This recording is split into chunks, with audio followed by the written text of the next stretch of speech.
Subscribe कीजिए बीना के अवधि गीत चैनल को और बेल आइकन को दबाइए हमारी वीडियो सबसे पहले देखने के लिए।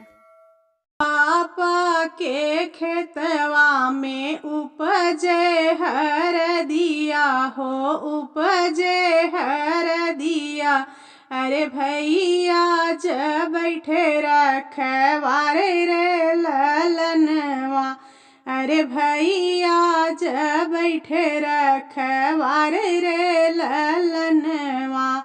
पापा के अगवा झंखली मम्मी हो, झंखली मम्मी। अरे अब बेटी भैली सयान रे ललनवा।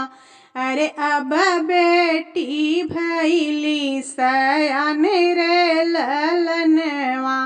हरे हरे बसवा कटावई मोरे भैया, कटावई मोरे भैया।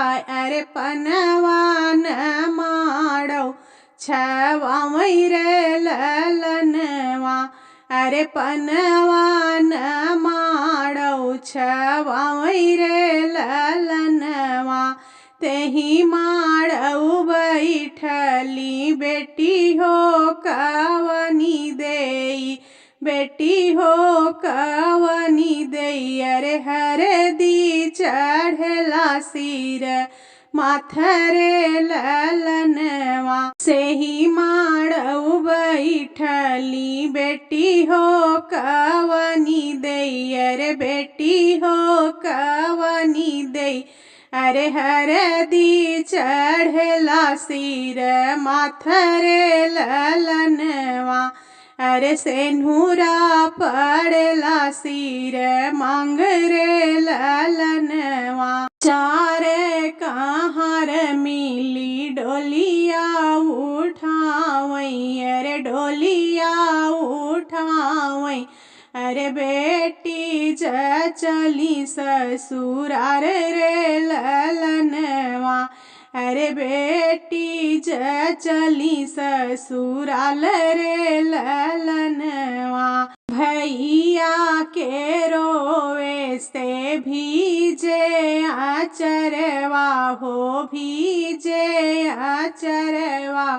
अरे पापा के रोवे सिर ताजरे ललनवा।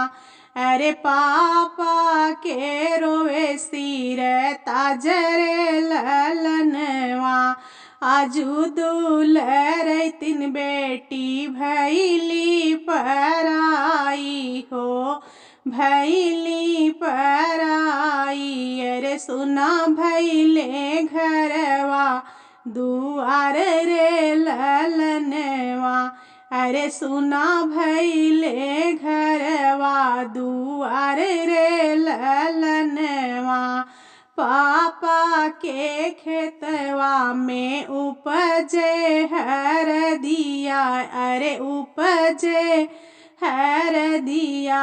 अरे भैया जब बैठे रखवारे रे ललनवा।